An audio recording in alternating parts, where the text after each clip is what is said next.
टिक news.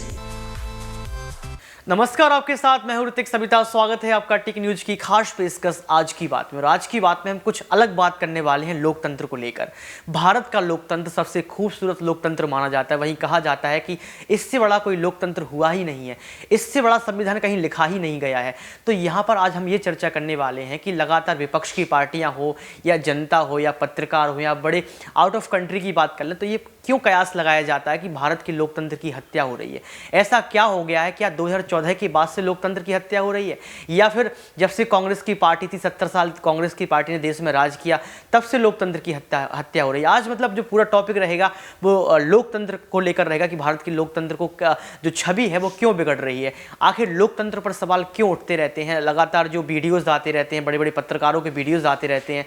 वहीं पर देखा जाए तो जो रवीश कुमार वो बार बार कहती है भारत एक ठग प्रधान देश है। जहां हम कहते थे कि भारत एक खूबसूरत देश है, भारत एक किसान प्रधान देश है, हम ये कहते थे। लेकिन आज एक अलग टैग चल गया कि भारत एक ठग प्रधान देश है। आखिर ऐसे क्यों प्रश्न चिन्ह खड़े होते हैं, इसको लेकर हमारे साथ आज मौजूद हैं दीपक सर। बहुत बहुत स्वागत है सर आपका। धन्यवाद सर। आज पहला सवाल मेरा आपसे यही रहेगा कि क्या सच में भारत में लोकतंत्र की हत्या हो रही है? देखिए, लोकतंत्र की हत्या से पहले लोकतंत्र को समझना जरूरी है, क्योंकि अगर आप लोकतंत्र की बात करते हैं तो अभी भी देश एकजुट नज़र आ रहा है। अब अगर आप देखें, जो भगवान जो रहे थे, मतलब जो भगवानों के धर्म रहे थे, अगर भगवान श्री राम कहा जाता था, उनके नाम के पीछे कोई सरनेम नहीं रहता था। अगर बात आती थी यहाँ पर पंजाबियों की, तो उनके नाम के पीछे सरनेम नहीं रहता था। अगर वहीं बात कर ले तो जिस तरीके से ईसाई धर्म की बात कर ले या जैन धर्म की बात कर ले, इनको धर्मों के हिसाब से बांटा गया, फिर लोकतंत्र को इसके हिसाब से बांटा गया। तो कई भगवान राम ने अपने नाम के पीछे सिंह नहीं लगाया। अगर जैन की बात करें तो किसी ने भगवान ने अपने नाम के पीछे जैन नहीं लगाया। बौद्ध धर्म ने ये नहीं कहा कि बौद्ध धर्म, उन्होंने कहा बौद्ध का ज्ञान होना चाहिए। तो ये सारी बातें निकल कर सामने आती। तो धर्म की राजनीति के नाम पर यहाँ पर चर्चा हुई, धर्म को बांटा गया।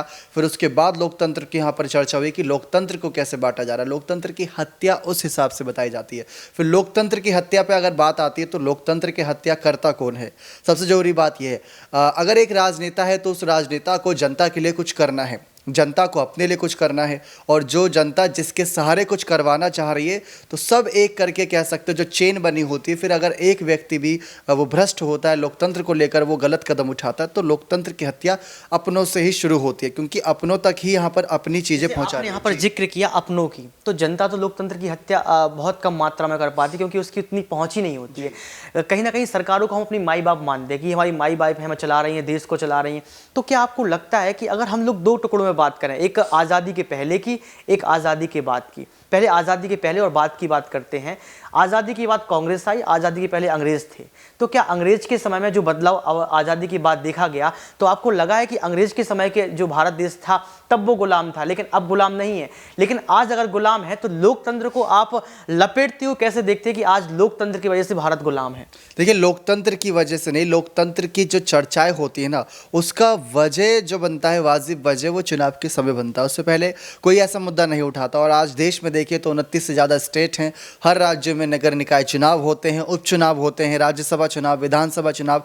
तो सबसे पहली वजह वो बनती है कि हर एक पार्टी को नीचा दिखाने के लिए जनता के बीच लोकतंत्र की हत्या कर देती है। उनको नहीं पता चलता कि वो क्या बोल रहे हैं, क्या कर रहे हैं। लेकिन जब बाद में पता चलता है, जब दूसरा कोई सवाल खड़े करता है, तो पता चलता है लोकतंत्र को लेकर उन्होंने ऐसे मुद्दे उठा दिए जनता के बीच जो नहीं उठाने चाहिए थे। अब सवाल ये बनता है, अब आप खुद देखिए कि हर 5 साल में चुनाव होता है। ऐसा क्यों होता है?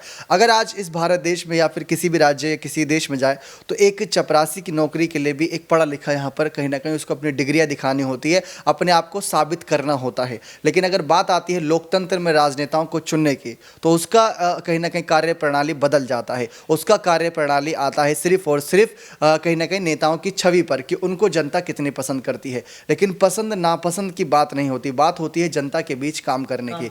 तो वो लोकतंत्र को लेकर सवालात उठते हैं। लोकतंत्र की ऐसी ही हत्या होती रहेगी जब जब यहाँ पर चुनावी माहौल बनेगा। एक सवाल और सर मैं आपसे लूंगा यहाँ पे कि आप मुझे ये बताइए कि बीजेपी और कांग्रेस, बीजेपी वाला भारत या कांग्रेस वाला भारत, किस भारत में आपको लोकतंत्र की हत्या सबसे ज़्यादा नजर आई? क्योंकि आप देखते हैं द वायर है, द हिंदू है, तमाम अखबार ये लिखते हैं कि 2014 के बाद से देश में तानाशाही बढ़ी है जब से मोदी प्रधानमंत्री बने हैं। तो क्या मोदी के प्रधानमंत्री बनने के बाद से देश में तानाशाही बढ़ गई है, इसलिए लोकतंत्र की हत्या हो रही है? या फिर कांग्रेस ने वो सारे काम नहीं किए हैं जिस पर बीजेपी आज काम कर रही है, तो इसलिए ऐसा लग रहा है कि तानाशाही बढ़ती जा रही है? देखिए, सबसे पहले होता यह है कि जब कोई पार्टी, जैसे कांग्रेस थी, तब तक विपक्ष में कोई पार्टी ज़्यादा बड़ी नज़र नहीं आ रही थी।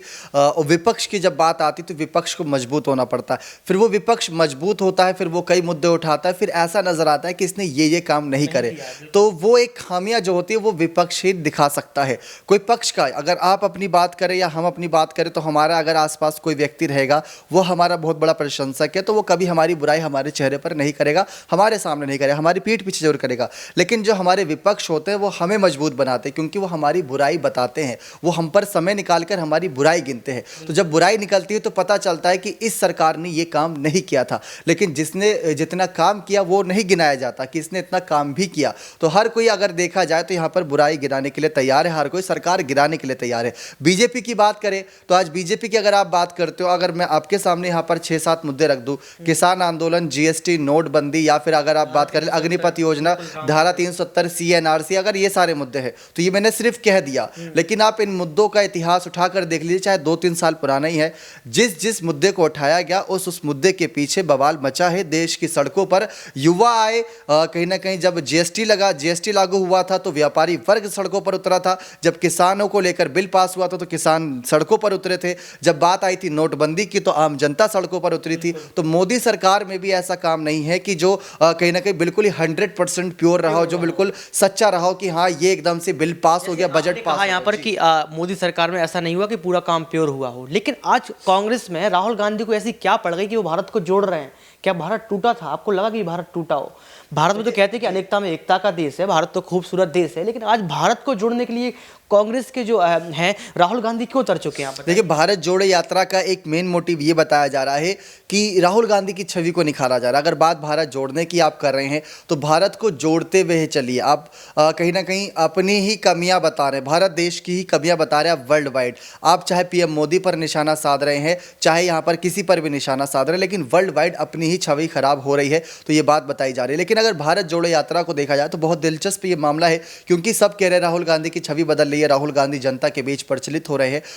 वो हो इस वजह से रहा है क्योंकि अगर आप देखें राजनेता जनता के बीच कब आता है, जब चुनावी सरगर्मी आती है।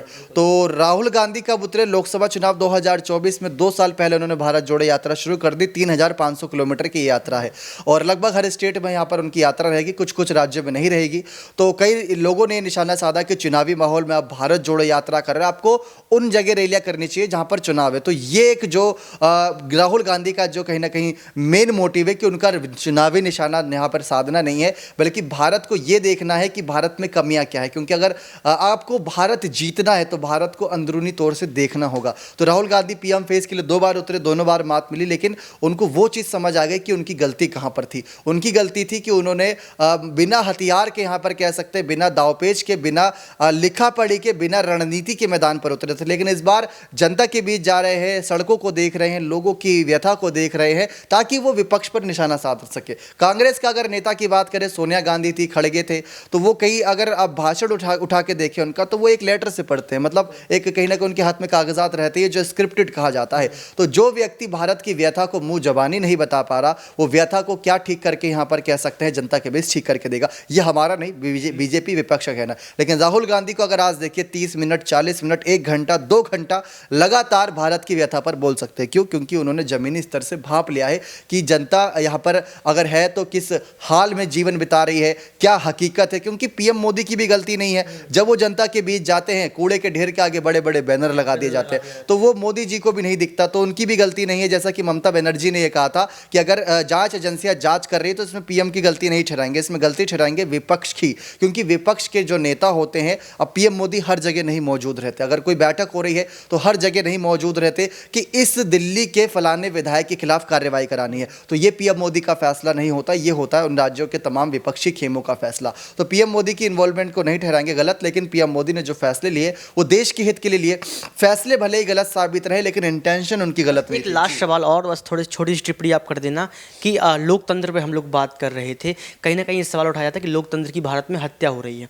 ये लोकतंत्र बचेगा कैसे सर? बस इतना छोटा सा टिप्पणी करेंगे कि सरकारों को क्या काम करने पड़ेगा और जनता में इसको कैसे देखती है? देखिए, जिस तरीके से भारत जोड़ो यात्रा चले, वैसी लोकतंत्र जोड़ो यात्रा भी निकाली जानी चाहिए, क्योंकि लोकतंत्र है क्या पहले लोगों तक वो संदेश देना चाहिए। कई लोग लोकतंत्र से ही परिचित नहीं है, क्योंकि जो लोग हैं अलग अलग राज्यों से निवास करते हैं, सिचुएशन अलग होती है, उस सिचुएशन के हिसाब से अपने आप को ढाल लेते हैं, तो वो एक समय बनता है, उन समय को लेकर बाधा होती है कि लोकतंत्र को समझना पड़ेगा, फिर उसके बाद जनता को तय करना होगा कि ये सरकार हमारे साथ गलत कर रही है या लोकतंत्र की हत्या कर रही है। ये सरकार किसी सरकार को टारगेट नहीं कर रहे, लेकिन लोगों को पहले समझाना होगा लोकतंत्र है क्या। जब उनकी आंखें खुलेगी तो पता चलेगा कि हाँ, लोकतंत्र की हत्या हो रही थी उनकी आंखों के सामने, उन्हें पता भी नहीं था। ये निष्पक्ष तौर पर यहाँ पर दीपक सन ने आपको रूबरू करवाया कि लोकतंत्र बचेगा कैसे, जनता आवाज कैसे उठाएगी। जहाँ भारत जोड़ो यात्रा चल रही वहीं लोकतंत्र जोड़ो यात्रा चलनी चाहिए। खूबसूरत बात यहाँ पर कही है।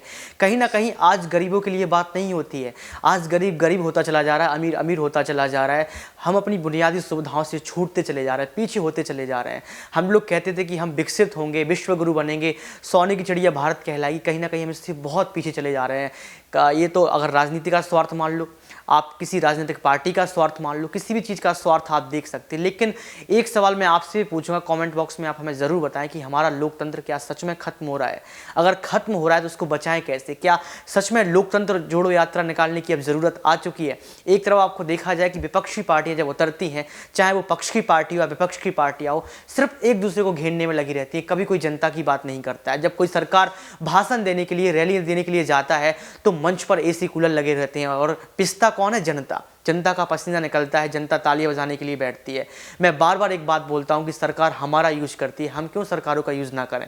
अब हम लोग भी ठान लें कि लोकतंत्र को बचाना है, सरकारों को यह दिखाना है कि कौन सी सरकार किस लेवल की है, आप कहां हैं। देखिए, कांग्रेस पार्टी रही, कांग्रेस पार्टी को दिखाया कि 70 साल में आपने देश में कुछ ऐसा नहीं किया होगा, उनको आपने ठंडा कर दिया। अब वही बात आती है, क्या बीजेपी के आने के बाद लोकतंत्र की हत्या हो रही है या सच में तानाशाही बढ़ गई है? ये आप पे डिपेंड करता है कि आपको क्या लगता है कि ये सही हो रहा है या गलत हो रहा है। आज की बात में सिर्फ इतना ही, फिर मिलेंगे किसी बड़े मुद्दे को लेकर, नेशनल मुद्दे को लेकर, और चर्चा करते रहेंगे। ये चर्चा का विषय है, कोई ऐसा मुद्दा नहीं था।